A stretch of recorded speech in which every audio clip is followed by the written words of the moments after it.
Chapter 1. First day on the job, and I shoot a colleague. July 19, 2010, State of Georgia. Hey, boy, wake up. The older cop gave the man in the passenger seat a rough shove. Hanks yawned. Old man, eyes on the road, will you? Try not to run anyone over. The veteran officer shot him a fierce glare before turning back to chat with the prisoner sitting in the back. The prisoner's name was Lee Everett. Hanks ignored the two of them. He rubbed his temples, his head still felt swollen and foggy. A short while ago, he had been doing statistical planning work. Now, he had somehow become police officer. This transmigration was bizarre enough, but no way in hell would he admit it happened because he failed to resist temptation. It all started at work. His computer suddenly popped up with an ad for a new 7 Days to Die, The Walking Dead mod. Top-tier brand, guaranteed service, instant withdrawal. Congratulations, you've been selected for the closed beta of the latest 7 Days to Die mod, The Walking Dead.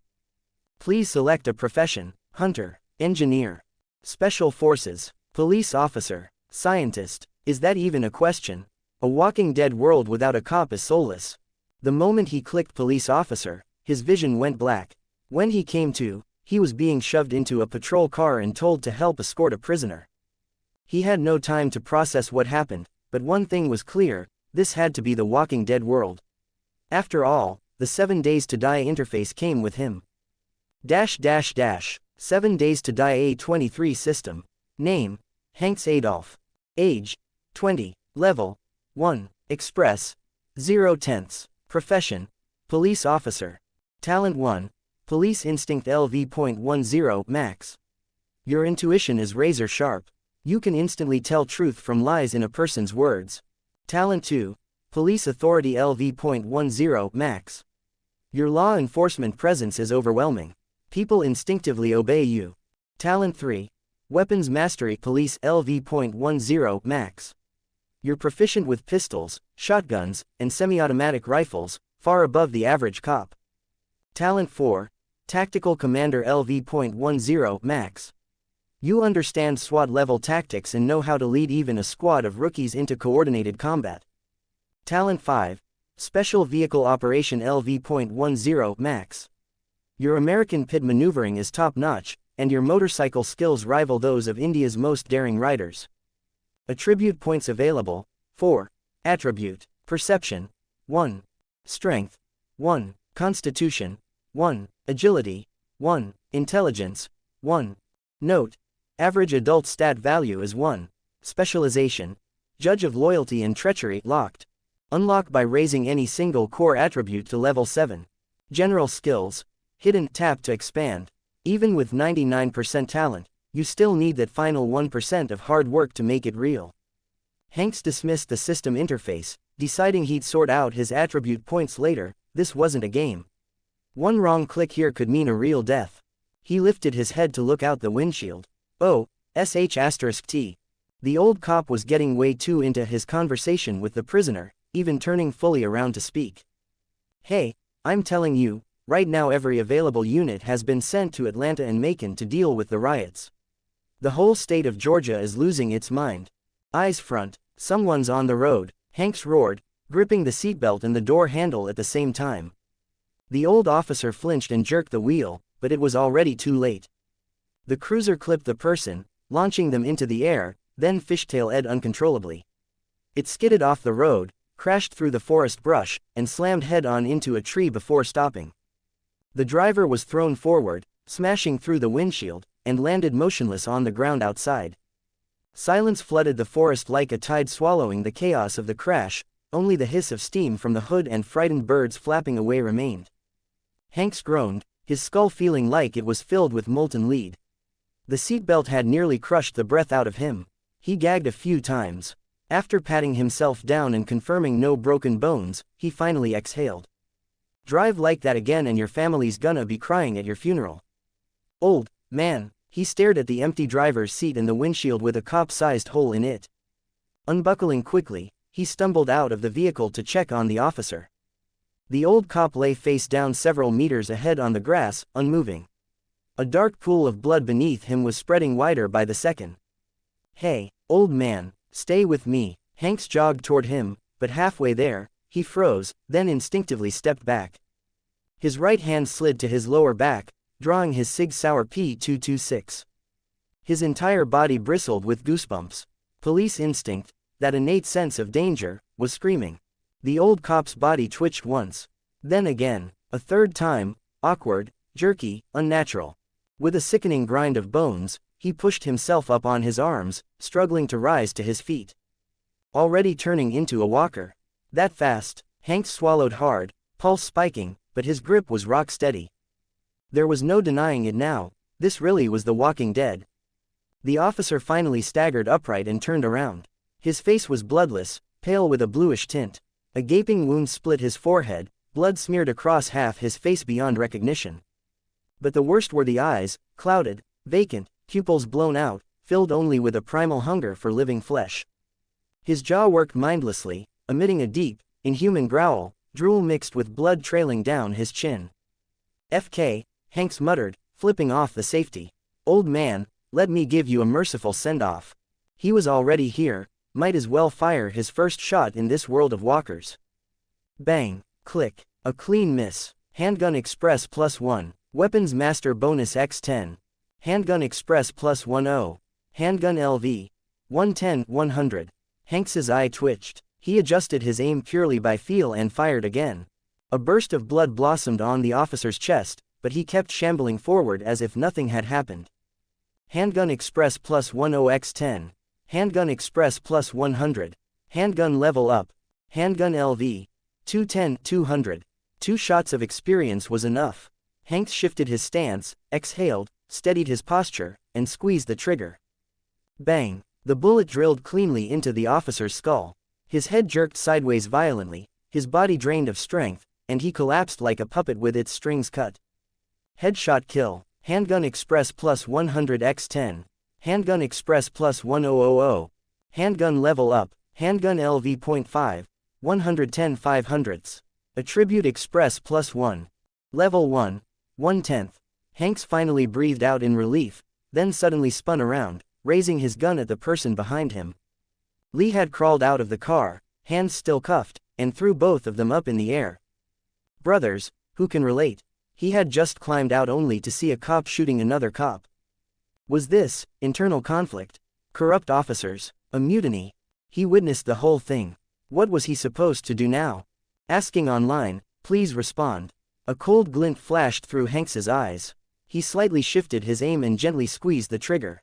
Bang! --. 4 comments 0 vote. Chapter 2. Walking Experience Packs. Chapter 2.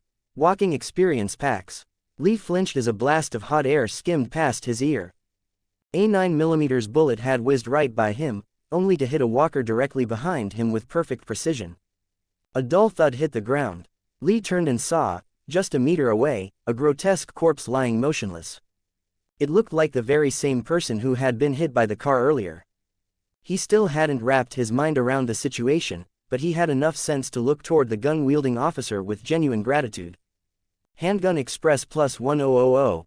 Handgun Level Up. Handgun LV.7. 0.700ths. Attribute Express +1. Level 1. 2/10.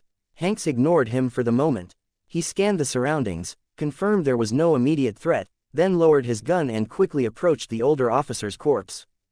He searched the body, retrieving a pair of handcuff keys, a Glock pistol, and 2 magazines. Since SIG P226 mags weren't compatible with the Glock, he pulled the mag out of the Glock and casually disassembled the weapon before tossing the useless gun beneath a tree. More guns didn't mean more safety, not if it meant handing one to a stranger. He pocketed the 3 magazines and adjusted the 2 on his belt for quicker access when needed.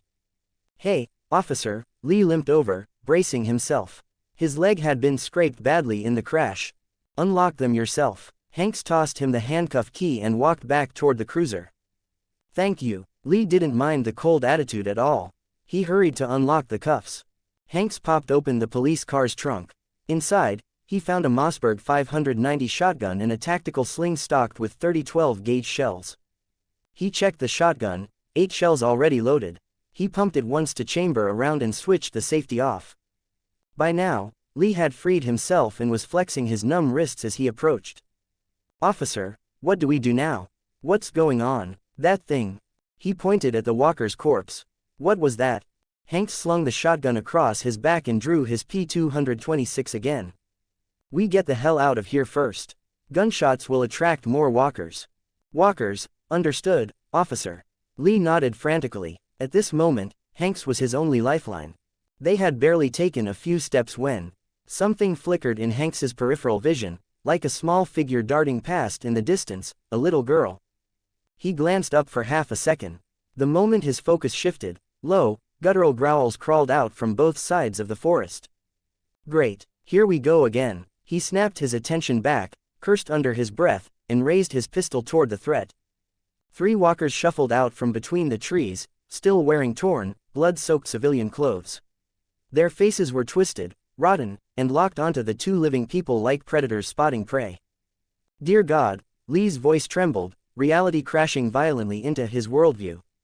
Bang, bang, bang, 3 shots, evenly spaced. Calm, controlled. With his enhanced handgun skills, all 3 bullets hit their marks, 3 headshots. The walkers collapsed instantly. Handgun Express plus 3000.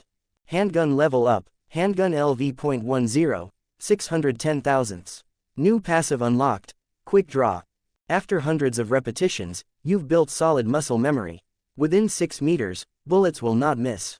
You can consistently draw and fire your first shot within 1.5 seconds. Attribute Express plus 3, level 1, 4/10. No time to celebrate. Hanks grabbed Lee, who was limping badly, and rushed toward the direction where he had seen the little girl. Gunfire was like a stone dropped into a still lake. Waves of snarling responses echoed through the forest as more walkers were drawn to the sound. Lee's injured legs slowed him down considerably, but fear was the best painkiller and adrenaline booster there was. He grit his teeth and forced himself to keep up. The snarls and pounding footsteps behind them grew louder and more concentrated. Clearly, a small pack of walkers had formed and was closing in fast. Move, faster, Hanks growled, sprinting while glancing back. He raised his pistol and expertly dropped 2 walkers closing in from the flank. Dragging and supporting each other, they stumbled another few dozen meters before a 2-story suburban house and a tall wooden fence came into view. Hanks's eyes swept over the fence, then flicked to the approaching horde. A bold thought sparked in his mind. There looked to be many walkers, but counting quickly, there were only around a dozen. Slow moving, too. They were walking experience packs. Lee, climb over on your own, now. I'll cover you, Hanks barked, voice sharp with command. Not only did he refuse to retreat, he stepped forward, raising his weapon. What, officer? You? Lee froze in shock, but one look at Hanks's resolute stance and the swarm closing in convinced him otherwise. There was no time to argue. Enduring the burning pain in his leg, he struggled to climb, using whatever footholds he could find on the fence. Bang, bang, bang. Hanks willingly closed the distance to maximize his odds of landing headshots. Muzzle flashes lit up the P226 as if guided by instinct, every bullet drilled straight into a walker's skull. One after another, they dropped like wheat under a scythe, motionless and permanently down. And with each kill, more express rolled in. Click, the telltale sound of a firing pin on an empty chamber. His P226 held a 20-round mag. He had burned through 9 earlier, and now the last 11 rounds were gone, every one of them spent with purpose. 1 bullet per infection, that was the rule of mercy. Handgun Express plus 1100. Weapons Master bonus x10. Handgun Express plus 11,000. Handgun level up, Handgun LV.11, 711,000. Attribute Express plus 11. Attribute level up, Attributes LV.2, 5/20. Attribute points plus 1. The stream of notifications flooded his mind, but his body never paused. He holstered the empty pistol, reached back, and unslung the Mossberg 590 shotgun in one fluid motion. Chack, he pumped the fore-end. 3 or 4 walkers were left, snarling as they closed in, now less than 10 meters away. At that range, a shotgun barely needed aim. Boom. The thunderous blast roared as the 12-gauge shell spread in a lethal cone. The closest walker's head and torso were shredded into pulp on the spot, collapsing like a sack of rotten meat. Chack. Boom. A slight shift of the barrel, and the second walker's skull exploded like an overripe watermelon. Chack. Boom. The last one took the shot to the chest. The impact dented its ribcage inward and launched it backward until it crunched against a tree, bones snapping as it slid lifelessly. Shotgun Express plus 3000. Shotgun LV.8, 200 800ths. 3 thunderclaps, a rapid cascade of system notifications. Hanks felt his mastery and muscle memory with the shotgun leap to a new level. Ah, a scream, Lee's voice, rang out from behind the fence. -- 4 comments 0 vote, Chapter 3, Clementine, Chapter 3, Clementine. The stream of system notifications in Hanks's mind was instantly drowned out by Lee's terrified scream. He didn't hesitate. He swung the shotgun behind his back to secure it, making sure it wouldn't hinder him climbing. He took 2 steps back, sprinted forward, jumped, and gripped the top of the wooden fence, vaulting over in one smooth motion. Thud, Hanks landed hard, knees bending to absorb the impact, immediately shifting into a combat stance. What he saw made his pupils contract. Lee was sprawled on the ground, scrambling backward in terror, using both arms to desperately hold himself up. A female walker in a nightgown was on top of him, jaws wide open, teeth inches from his throat. A split second from death. Hanks reacted at lightning speed, his right hand snapped to his waist and flung a magazine with pinpoint accuracy. Thunk. The heavy metal mag struck the walker right in the temple. Not enough to kill, but enough to knock her head sideways and interrupt the bite. A crucial second, earned. The moment the magazine left his fingers, he was already raising the M590 shotgun. Almost in the same heartbeat the walker's head jerked aside. Boom! The explosive blast shattered the stillness of the small backyard. At point-blank range, the 12-gauge shell obliterated the walker's head and part of her neck. Blood, bone fragments, and brain matter sprayed outward in a grisly arc, splattering all over Lee. The headless body twitched, then slumped limply on top of him. Shotgun level up, shotgun LV.9, 400 900ths. The deafening echo of the blast vibrated across the yard. Hanks strode forward and kicked the corpse off Lee. He swept the shotgun across the yard and toward the house's doors and windows, just in case. Cough, cough, Overwhelmed by the stench of blood and the shock of nearly dying, Lee gagged uncontrollably.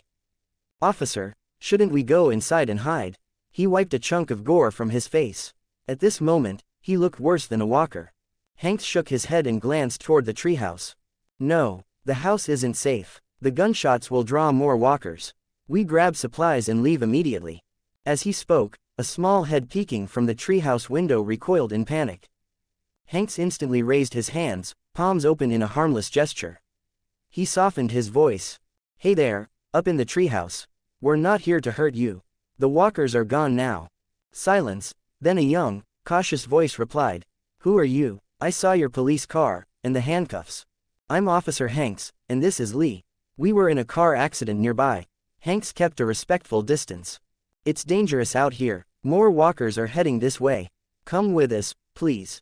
A moment of hesitation. "How do I know you're not bad people?" Hanks's natural aura of law enforcement authority surged. He spoke with righteous conviction. "Because Americans don't lie to Americans." After a brief pause, the treehouse door creaked open. A girl, about 8 years old, cautiously climbed down the ladder. She wore a yellow hoodie, a baseball cap, and clutched a walkie-talkie tightly to her chest. "My name is Clementine," she said, eyes flicking warily between Hanks and Lee. "My parents went to Savannah on vacation. I'm supposed to wait here for them to come home." A spark went off in Hanks's brain. This lined up perfectly. He had recognized the name Lee earlier but couldn't place it, until now. Clementine, Clem. Old YouTube clips had not lied to him. He remembered bits from the show, but he had never actually played the Telltale game, only watched fan videos on small websites. He crouched to meet Clementine at eye level. "Listen, Clementine, it's not safe here. We have to leave, and then we'll figure out a way to find your parents." "Okay." Clementine bit her lip. Her eyes showed reluctance, but after everything she'd been through, she was far more mature than most 8-year-olds. How do I know I can trust you?" she whispered.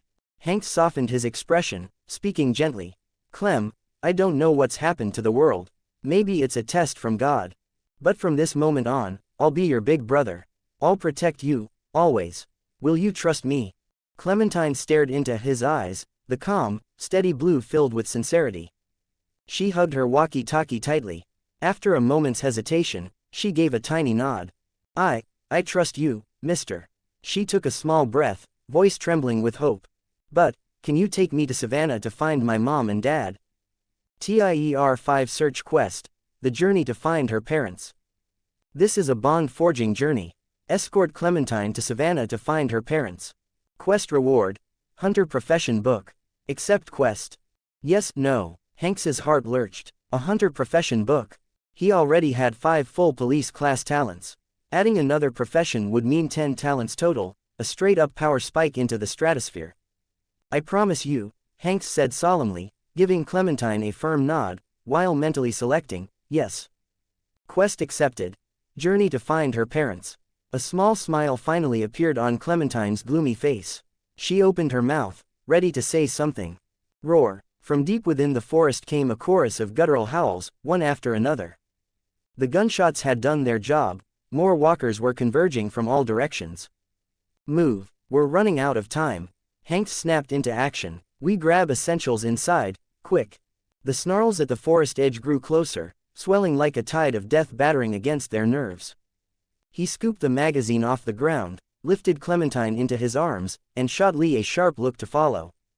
Lee, trying not to gag at the smell and fighting the pain in his leg, limped after them. The moment the trio stepped inside the house, thud, thud, scraw-ape. Walkers slammed against the fence, their claws screeching against the wood. They can't get in, right? Clementine's face had gone pale as chalk. She clung to Hanks's sleeve with white-knuckled fear. For now, we're safe. Stay here and keep watch at the door.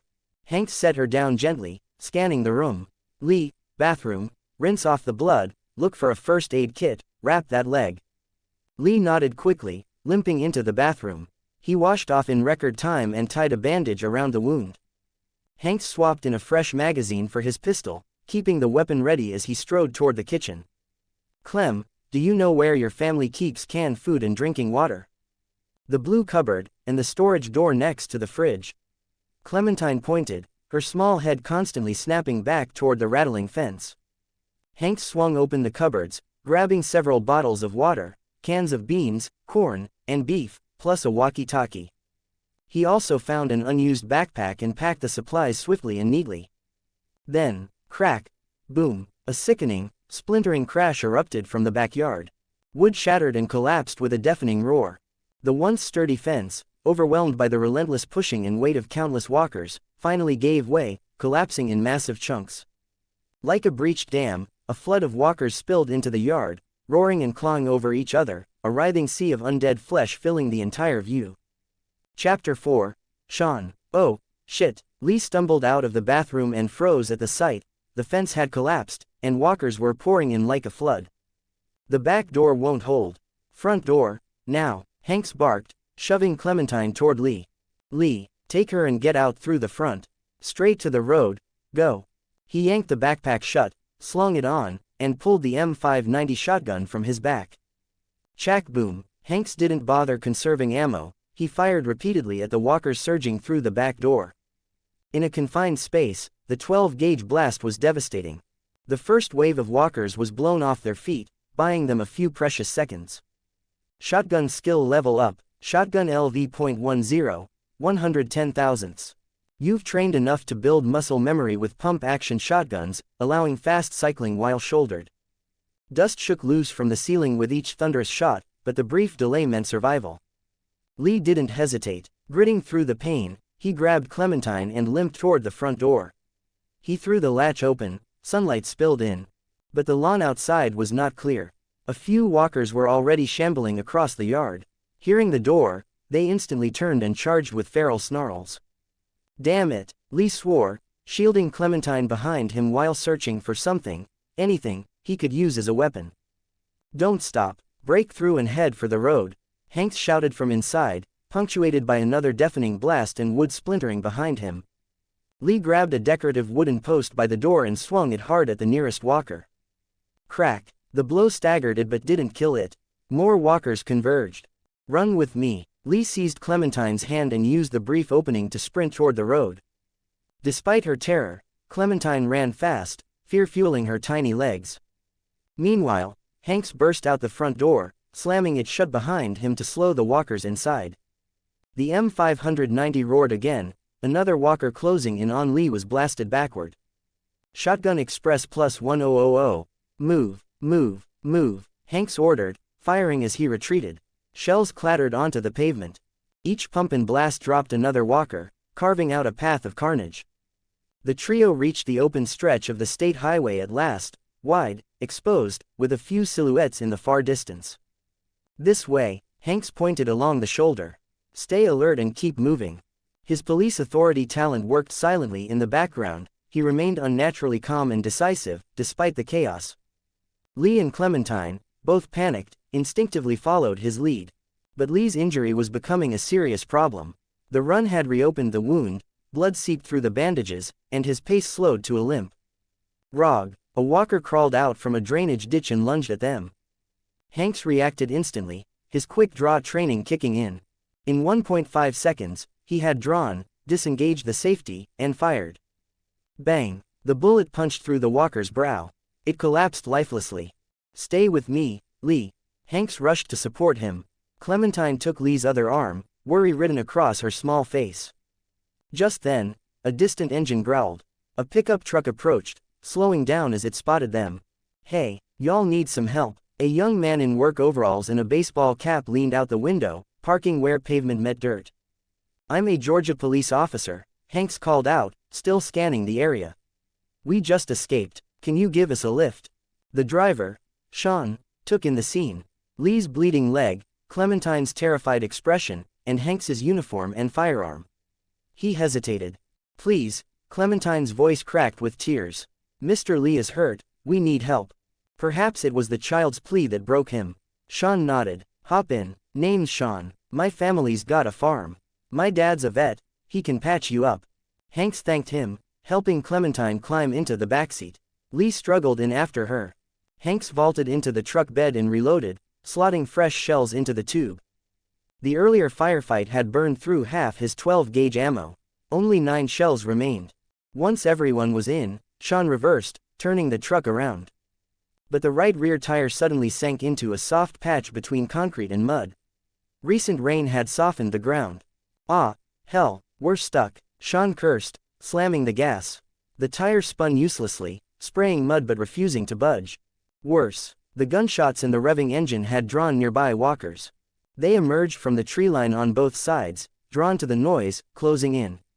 Lee, out and push. Clementine stays inside, watch our surroundings. Hanks ordered without hesitation.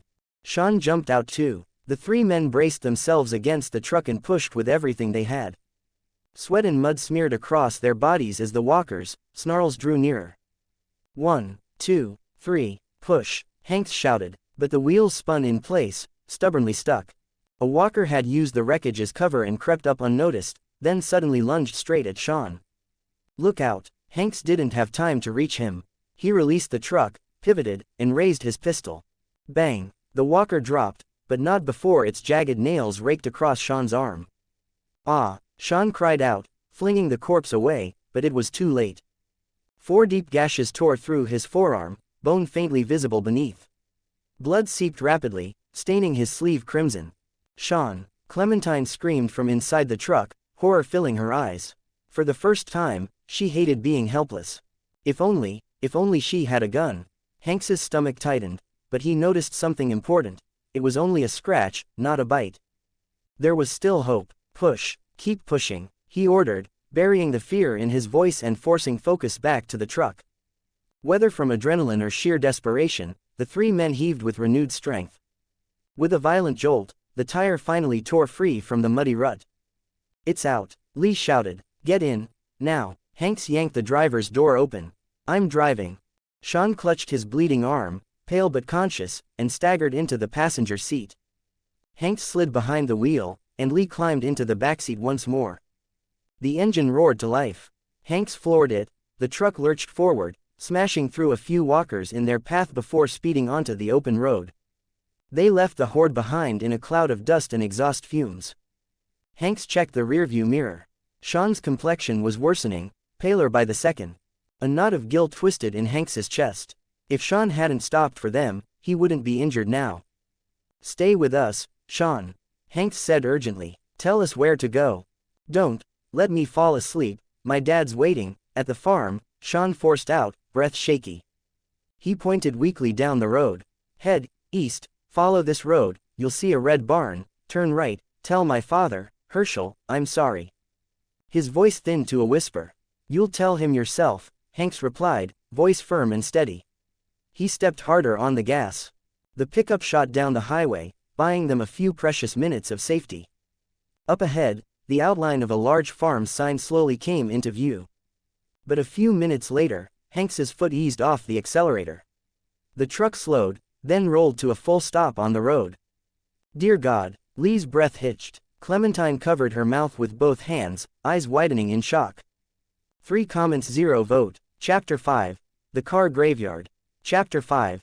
The Car Graveyard. The road leading to the farm was completely blocked, jammed with an endless sea of abandoned vehicles. It looked like a graveyard of cars. Sedans, trucks, SUVs, every type of vehicle imaginable, were crushed together in a chaotic mass, forming rust-stained walls of twisted steel. FK, Hanks muttered before he could stop himself. These cars were clearly from people trying to flee. But something had stopped them. Maybe panic, maybe a mass outbreak, whatever it was, it ended in slaughter. Shattered windows, doors hanging open, some cars still had bloodstains inside, others held shapes that had once been human.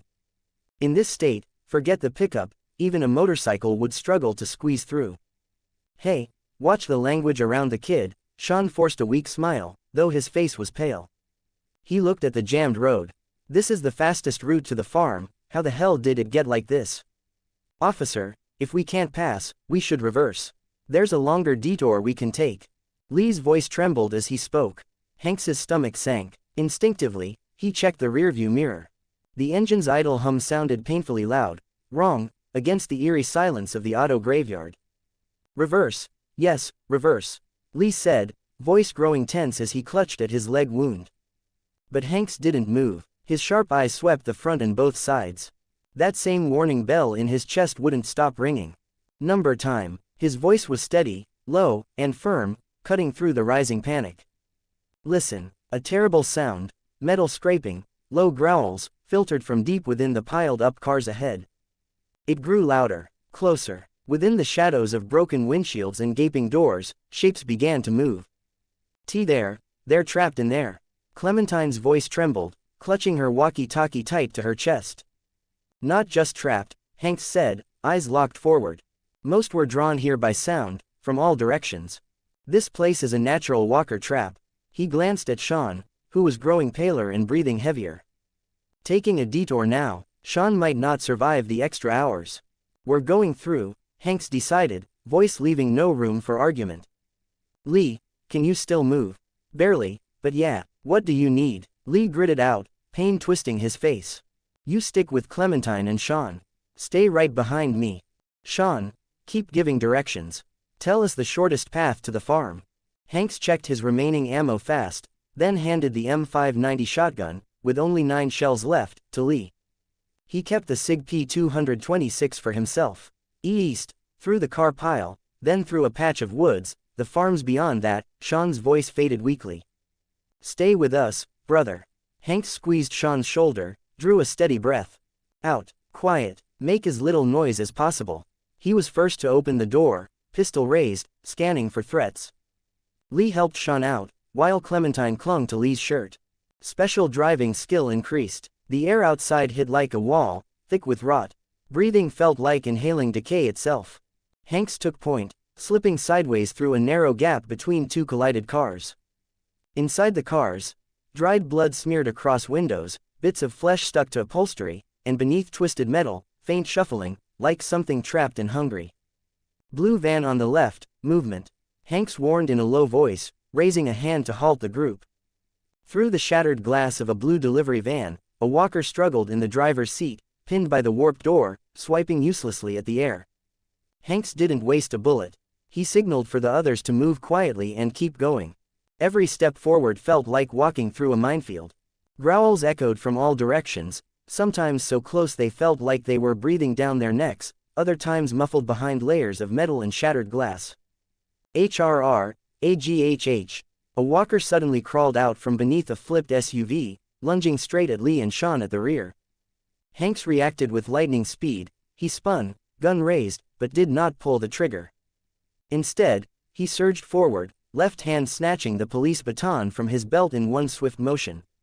His muscles tightened. Crack. The baton smashed into the walker's temple with a dull, sickening thud. Hanks felt the skull collapse through the handle. The walker collapsed instantly without a sound. Move, he growled, retracting the baton without a second of hesitation. Lee's heart pounded against his ribs. Terrified, but even more in awe. This officer wasn't just good. He was a force of nature. They pushed forward another dozen meters, just a little more and they would be out of the car graveyard. The vehicles thinned. Beyond them, Hanks could already see the green of the forest. Freedom was close. Then, beep beep beep beep, a car alarm suddenly blared beside them, the shrill wail exploding into the silence without warning. It shattered the fragile calm and echoed across the entire car graveyard like a siren summoning death. FK, Hanks lost the last of his restraint, in front of Clementine or not. This was life or death now. The reaction was instant. The entire car graveyard erupted. ROOOOOOAR. Every walker hiding under seats, trapped behind glass, wedged beneath metal. Every crawling corpse, every dormant ghoul. All of them jerked violently toward the sound like puppets on invisible strings. A tidal wave of undead surged toward them. Run! Hanks bellowed, firing the P-226 as he retreated. Bang! Bang! 2 headshots dropped the closest walkers, but it was like trying to hold back the ocean with a bucket. Lee, take them and head east. I'll hold them off. He shot and moved, mind racing. They couldn't squeeze through car gaps anymore, they'd be swarmed instantly. Then his eyes locked onto a large red truck nearby. High chassis, flat roof, one way up, defense point. Get on the roof, now, all of you, on the roof. His voice thundered with command, powered by his police authority talent. No one questioned him. They moved. Hanks crouched, bracing Clementine. Clem, step on me, climb up. Lee, haul Sean up first. Clementine climbed using his shoulders. Lee, using the last of his strength, dragged the barely conscious Sean up. Clementine scrambled onto the wide roof, and she and Lee pulled Sean to safety. A walker crawled out from under the truck, jaws snapping at Lee's leg. Hanks reacted mid-motion. He kicked the walker square in the face, then finished it with a point-blank shot.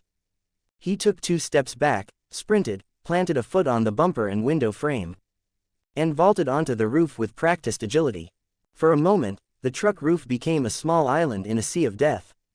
Walkers swarmed below, hundreds of rotting hands clawing up, slapping metal, shaking the truck so hard it rocked beneath them. Their snarls and the pounding on steel melded into a nightmarish cacophony that rattled the skull. And beyond them, more walkers were pouring in from the depths of the wreckage. A black tide, no visible end in sight. Lee stared at the hell beneath them, despair flooding his voice.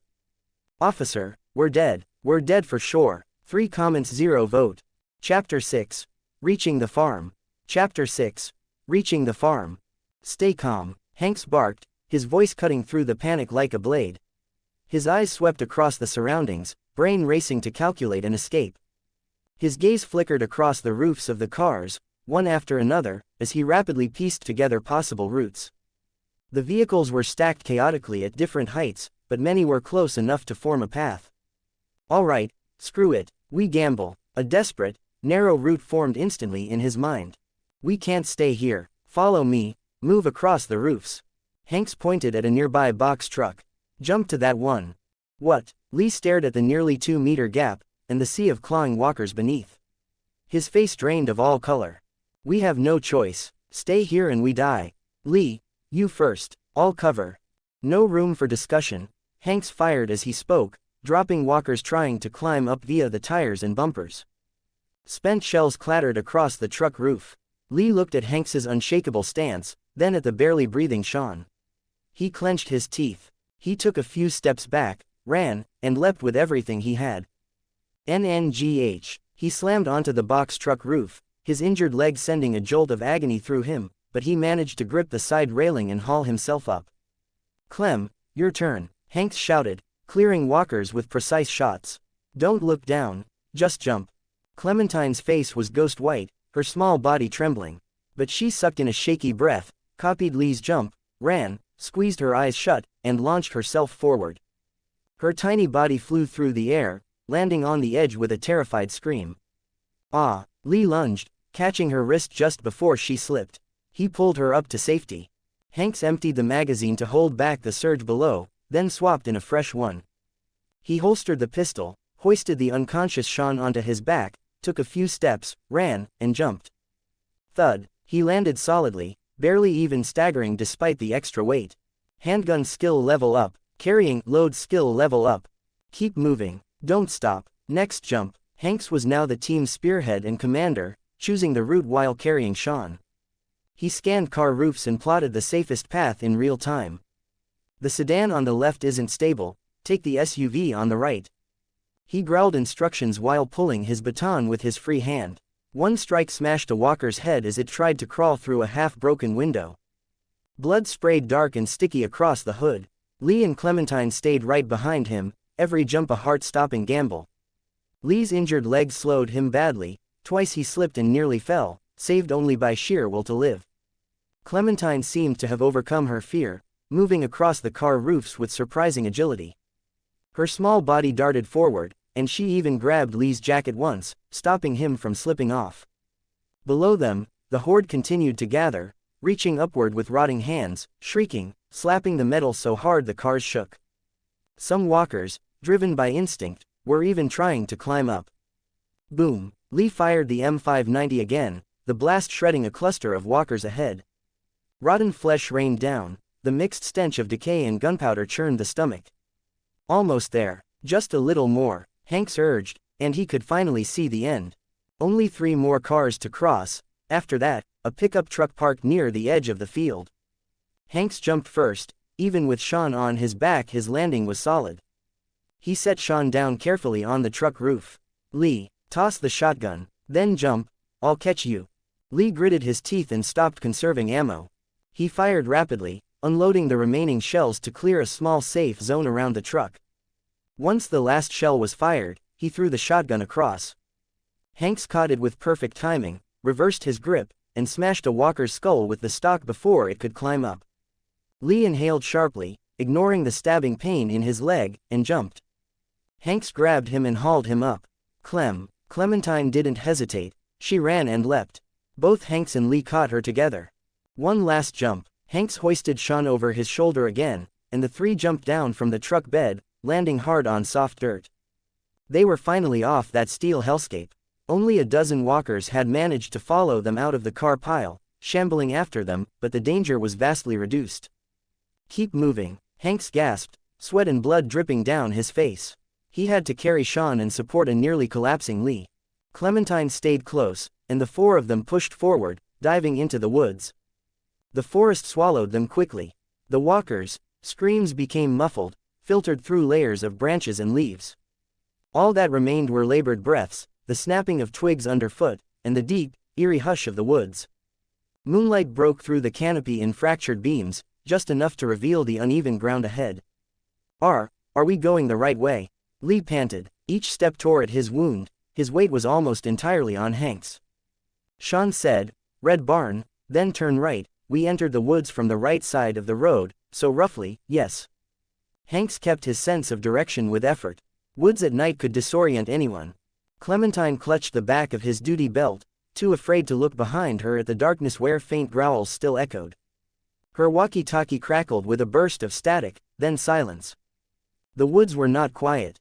Now and then, a distant howl or guttural call drifted through the trees, unclear whether walker or wild animal. After what felt like an eternity, the trees ahead began to thin. I think we're almost out, Lee whispered, a flicker of hope lighting his voice. Suddenly, Hanks halted, muscles tensing as he threw an arm out to block them. Shush! Barely a sound escaped his lips. Ahead, in a small clearing bathed in pale moonlight, was a grisly scene.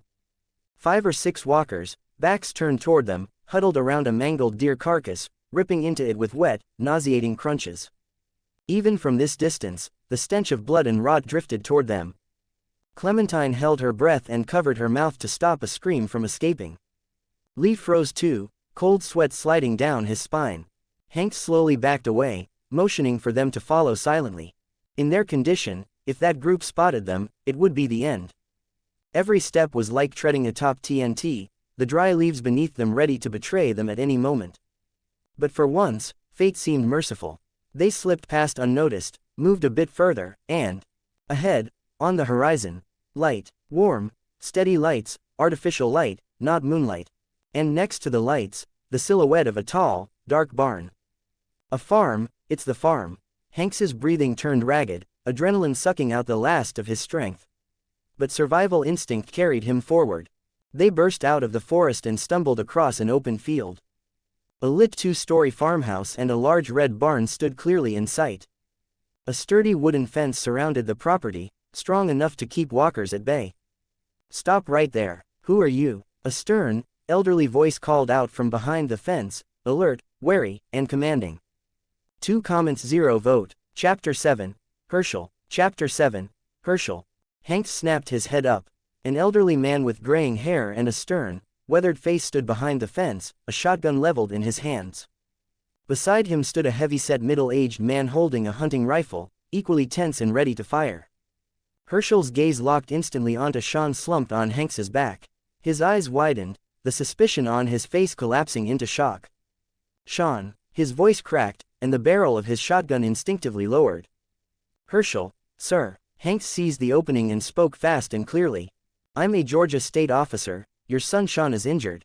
He needs medical attention immediately. Get inside. Otis, help him." Herschel didn't hesitate anymore. He shoved the gate open with urgency. Otis remained wary, but he rushed forward regardless, helping lift the unconscious Sean off Hanks's back. "Dad, what's going on?" 2 young women hurried out of the farmhouse, freezing in shock at the sight. "Maggie, prep the surgery room. Get the sterilized instruments and suture kit, now." Herschel snapped, his tone shifting into full medical authority. "Otis, carry him inside, watch his arm." His eyes flicked to Hanks, Lee, both covered in blood and half collapsed, and the trembling Clementine clinging to Hanks's leg. "Beth, hot water, clean towels, and food, we have guests who need care." "Thank you, sir." Relief washed over Hanks like a breaking dam. His body sagged, the adrenaline that kept him upright draining all at once. Exhaustion hit him like a wave. He handed Sean fully to Otis and moved to support Lee, who was barely standing. "Stay with me, Lee. We're safe now." His words were meant for Lee, but also for himself. Clementine still clung to his leg, her small face pale with lingering fear. But seeing adults rushing to help, hearing urgency instead of screams, finally allowed her to breathe again. Inside the farmhouse, bright lights cut through the suffocating darkness outside. The air was thick with the smell of disinfectant, blood, and overwhelming tension. Herschel and Otis worked together to place Sean onto a clean, sheet-covered bed. Maggie hurried over with the medical kit, hot water, and towels, setting them beside her father with practiced efficiency. Herschel carefully cut open Sean's sleeve, revealing the horrifying claw marks underneath. The skin around the wound had turned a sickly gray blue, slightly swollen, with the edges beginning to rot. The old veterinarian's eyes darkened. His hand, still holding the scissors, trembled ever so slightly. He had treated countless wounds in his life, but this rapid necrosis, this unnatural discoloration, he had never seen anything like it. "Dad," Maggie's voice shook, fear tightening in her chest as she saw her father's face go pale. Herschel drew in a long breath, forcing down the storm raging inside him. Instinct and training took over. "Maggie, hold your brother down." "Otis, more light." Herschel picked up the disinfected forceps and suturing needle, working swiftly and steadily to clean the wound and stitch it shut. His hands were sure, practiced, yet the shadow clouding his expression never left. On the other side of the room, Beth hurried to care for Hanks and the others. She brought hot water and fresh towels. "Thank you, miss." Hanks took a towel, wiping the blood and sweat from his face. His mixed heritage features, firm jawline, and unyielding gaze finally emerged from beneath the grime. Combined with the battle-torn black police uniform, it made Beth's breath catch for a moment. He noticed her stare. "Officer Hanks Adolph, this is Lee, and this is Clementine. Thank you, truly, for helping us."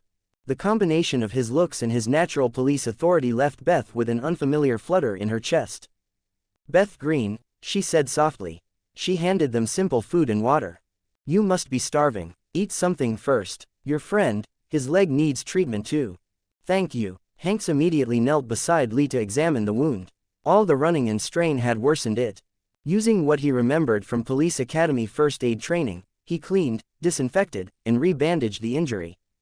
Medical Express +10. Clementine nibbled on the cookie Beth gave her, pressed tightly against Hanks's side. Her eyes kept darting between the improvised operating table and the dark window beyond. They'll fix Brother Sean, right? She whispered. Hanks gently ruffled her hair. Herschel's the best vet, doctor, around. He'll do everything he can. But in his heart, he wasn't sure medicine could help Sean anymore. After a long, tense stretch of time, Herschel finally straightened, wiping sweat from his brow. His expression was exhausted, heavy. He approached Hanks, voice rough. The wound is closed. Bleeding stopped. But his temperature is still rising. I need medication, and strong antibiotics. The air grew heavy again. Under normal circumstances, these were basic supplies. Now, they were luxuries, dangerous to obtain. Where's the nearest pharmacy? Hanks asked immediately, without the slightest hesitation. His calm, steady tone carried a quiet authority that steadied the room. Herschel looked at him, eyes conflicted. East. Several kilometers away. Small town. Middleton Pharmacy is there. Write me a list of everything you need, Hanks said, tone firm, as if this were nothing more than another routine call. I'll go get it. His words landed like thunder. Everyone stared at him in shock. Officer, have you lost your mind? Lee blurted. Outside is crawling with those things. There'll be even more in town. Going alone, that's suicide. Beth couldn't stay silent, and Maggie nodded firmly, shooting her sister a knowing look. Hanks didn't argue. Instead, he pulled out the Glock magazines he'd taken earlier. He popped out the 9mm rounds and began loading them, one by one, into his SIG P226 magazines with practiced efficiency. Handgun Express +200, Handgun Level Up, Handgun LV.20, 120 thousandths. Passive Unlocked, American Iijutsu, an evolution of Quick Draw. At extremely close range, you no longer need to aim. Draw and fire simultaneously, accurately firing 3 shots within 1 second. Clementine couldn't hold back. She rushed forward and hugged his leg tightly. Brother Hanks, don't go. Hanks rested a hand on her small head, voice gentle but steady. Sean got hurt because of us. No matter how dangerous it is, I'm going. He slid the fully loaded magazines into his belt pouches, movements crisp and decisive. Herschel met his eyes, saw the resolve there, and knew this was the only chance. Be careful. His voice trembled almost imperceptibly, not just with hope, but guilt. Without another word, he moved to the table, tore a sheet of paper, and began writing under the soft glow of the kerosene lamp. 4 comments 0 vote. Chapter 8. Maggie. Chapter 8. Maggie. These are the priorities: antibiotics, fever reducers, sedatives, saline, and clean sutures and scalpel blades. Herschel handed the note to Hanks. His hand trembled slightly, far less steady than the calm mask on his face. Hanks took the list and slipped it straight into his tactical pocket without even glancing at it. Please look after Lee and Clementine while I'm gone. Maggie suddenly stepped forward, gaze firm as she looked between her father and Hanks. I'm going with you, Maggie, sis. Herschel and Beth reacted at the same time, equally alarmed. Dad, Sean is my brother. Maggie's tone was unwavering. And Officer Hanks doesn't know the area. I know the town better than anyone here. I can help him find the supplies faster, and cover him if needed. 2 people are safer than 1. Hanks studied Maggie for a long second. Despite the fear she tried to hide, her expression held a determination far beyond her age. A guide familiar with the terrain and basic medicine would greatly increase their chances. All right, Hanks nodded. No time for debate, but once we're out there, you follow my lead. No acting alone. Understood? I understand. Maggie inhaled deeply, then hurried to her room, pulling on a thick jacket and grabbing a small revolver before returning. Herschel, Hanks said, rising to his feet as he slid a final magazine into his pouch, I swear, I'll bring Maggie back alive, even if it costs me my life. I won't let you lose your son, and then your daughter too. Or your future son-in-law, possibly.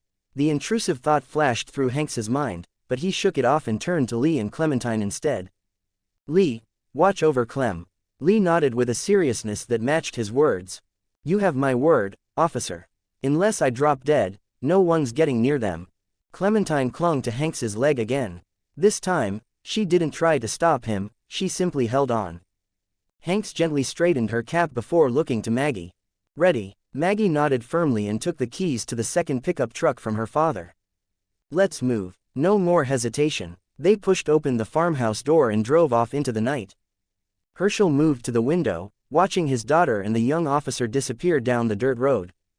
Beth leaned against his shoulder, eyes full of worry. The pickup's engine hummed through the quiet night, headlights slicing the darkness. Hanks gripped the wheel, scanning both sides of the road with sharpened focus. Maggie sat in the passenger seat, both hands clenched around her small revolver, knuckles white. She watched the blur of trees and fields race past, giving directions as they went. Turn left at the crossroads up ahead. We're close now, she said, tension lining her voice. Main Street is usually quiet, but now, who knows? She hadn't even finished the sentence when the truck rounded the corner. And Hanks slammed the brakes. In the middle of the street, several crashed and abandoned cars formed a messy barricade. Worse, a dozen walkers wandered between them. The moment they heard the engine, they all snapped their heads toward the truck. Their milky eyes glinted eerily under the headlights. Rog. The night shattered with their screams as the horde surged toward the pickup like sharks scenting blood. Reverse. Hey, reverse, Maggie gasped. No time, hold on. Instead of backing up, Hanks spun the wheel hard, and hit the accelerator. The pickup roared as Hanks swerved onto the sidewalk, smashing through an abandoned newsstand. The truck lurched violently, scraping past the edge of the horde and forcing its way out through the flank. Metal screeched horribly against metal. Special Driving Express plus 1000. Their right side alley. Maggie pointed to a narrow passageway ahead. Hanks didn't hesitate. He jerked the wheel, forcing the truck into the tight alley. The side mirrors nearly scraped the brick walls, sparking as metal kissed concrete. At last, they lost the walkers from Main Street. Both of them exhaled in relief. Hanks killed the engine and rolled the truck behind a dumpster where it was better concealed. The pharmacy's up by the next intersection, but we can't drive there. The noise will draw every walker nearby. Maggie's voice shook slightly with nerves. She pointed toward the alley's exit. See that red neon sign? It's burned out, but that's Middleton Pharmacy. Hanks followed her gaze. About 100 meters away, a two-story building stood at the corner. A metal shutter was pulled down, but a glass side door looked intact. We go on foot, stealth only. Hanks drew his pistol and checked his ammo. Stay behind me. Don't fire unless I signal. Understood. Maggie swallowed hard and nodded. They slipped silently from the truck and kept close to the building shadows as they advanced. The air was thick with the stench of garbage, decay, and something far fouler.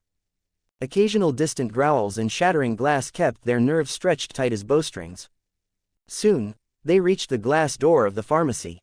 Hanks motioned for Maggie to watch their rear while he handled entry. He pulled out his collapsible baton, inhaled once, then kicked the door open. Crash! The door slammed into the inner wall.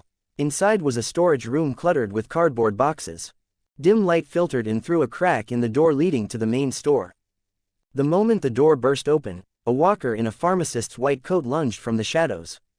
Hanks had anticipated it. His baton blurred as it struck, breaking bone and flesh with ruthless precision. The corpse dropped before it even hit the ground. Move. Stick to the list, Hanks hissed. Maggie snapped out of the shock. She sprinted toward the shelves deeper inside. Antibiotics are in the fridge, fever meds and saline on the back aisle. She shifted into full focus, navigating the pharmacy with practiced familiarity. Hanks swept the room with his baton, checking behind shelves, under counters, anywhere a walker could be hiding. The fridge door was cracked and frost-webbed. Maggie carefully pulled it open and stuffed several sealed packs of antibiotics into her bag. She grabbed a canvas tote from the side drawer and tossed in fever reducers, saline packs, sutures, and extra supplies for treating gunshot wounds, just in case. Hanks held position by the entrance, eyes darting between the aisles for movement, when a metal case behind the counter caught his eye. He moved quickly, flipped it open. Inside lay a brand new Beretta 92, 2 boxes of 9mm rounds, and 2 matching magazines. Jackpot. He tucked the pistol into the back of his belt and slid the ammo into his pack. They were about to leave when Bang! The front glass door was kicked open. Don't move. Dash dash dash. 3 comments 0 vote. Chapter 9. Things turned cold. Chapter 9. Things turned cold. A family of 3 burst into the pharmacy. The man held up an old Remington 870. The woman gripped a Glock. A scrawny kid, 14 or 15, lugged a sawed-off double-barrel shotgun with pink anti-slip tape wrapped around the stock. All 3 had bloodshot eyes and moved like frightened animals. Hanks's right hand drifted to his holster, then froze halfway. Don't move, the man rasped, the barrel of his shotgun leveled square at Hanks's chest. 3 muzzles pinned them in place. Hanks raised his hands slowly, his baton clattered to the floor. We just need medicine to save someone, he said as evenly as he could.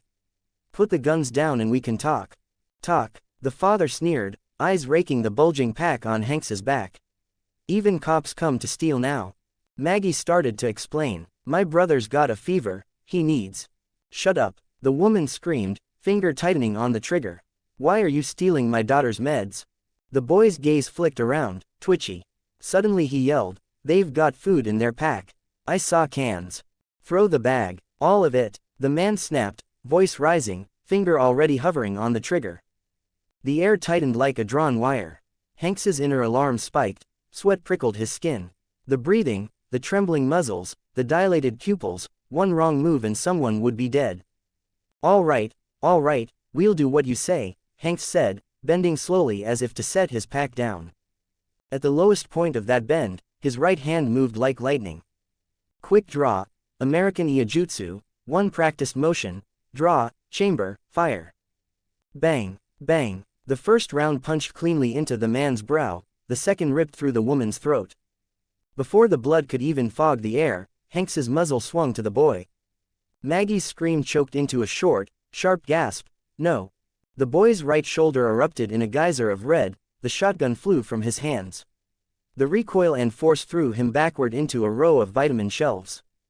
Hanks didn't hesitate. He stepped forward, P-226 trained on the boy's head. Stop, Maggie lunged, grabbing his wrist with both hands. Her voice was shaking, barely recognizable. He's only a kid. He's not a threat anymore. Hanks's forearm trembled under her grip, the pistol barrel jittered slightly, but remained fixed on the boy who writhed on the floor in pain. The boy's shoulder was a ragged ruin, blood soaking his threadbare t-shirt. He whimpered and sobbed, eyes unfocused but burning with hate.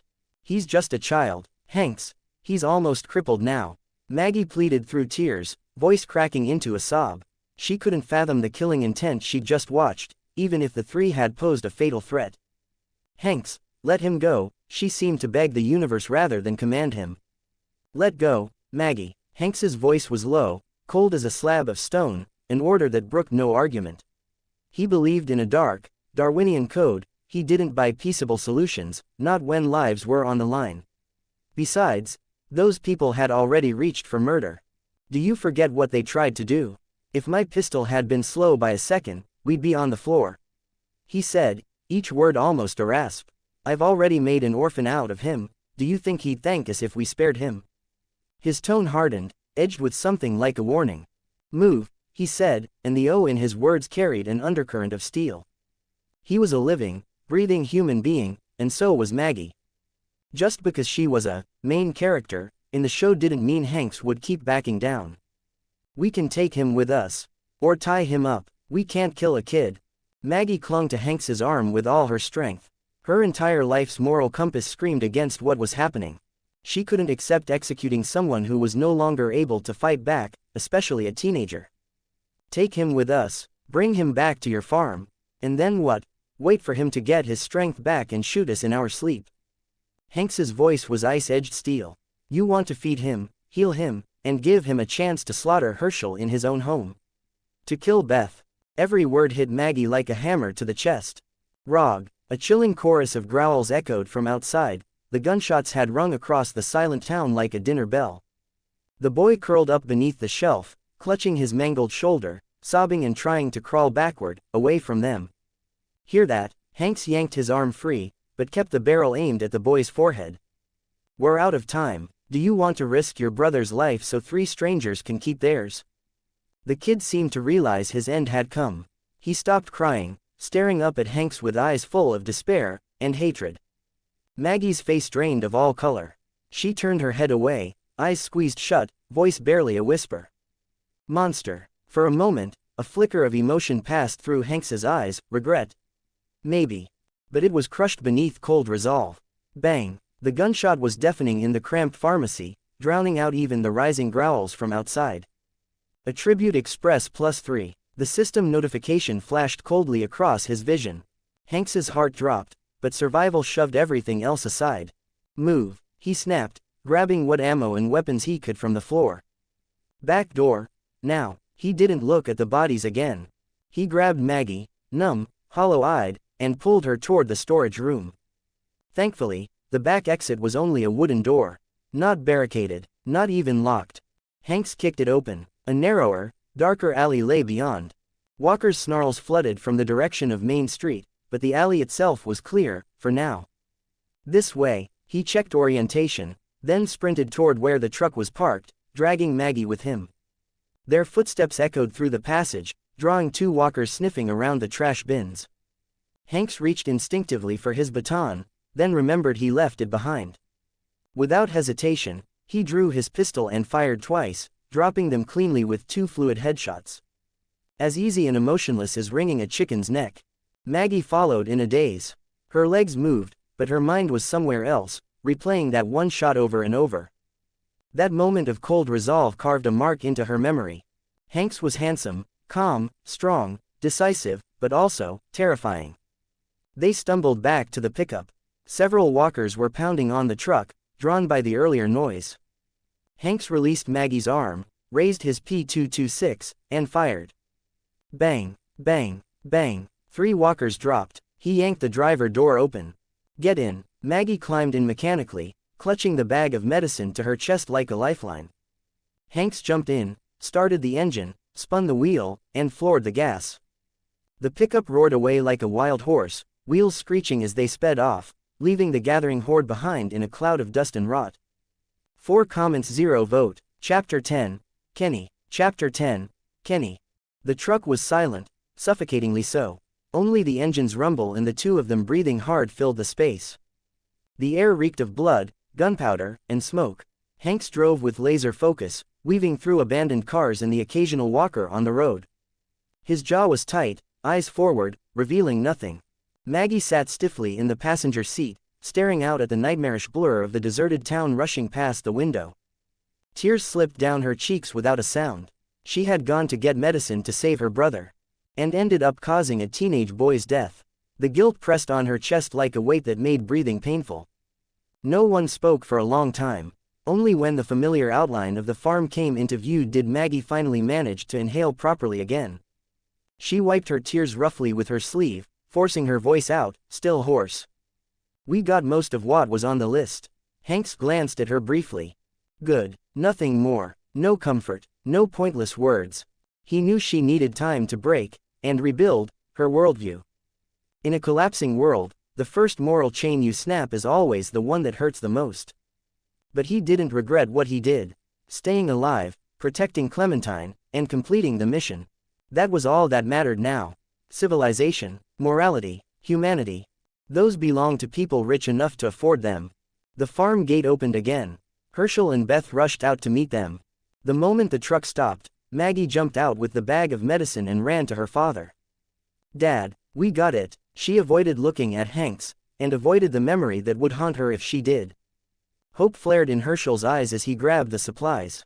Quickly, inside, Sean's worse. Hanks stepped out of the truck, watching Maggie and Herschel hurry back to the house. Then his eyes shifted to the porch, where Lee stood with Clementine clinging to his leg.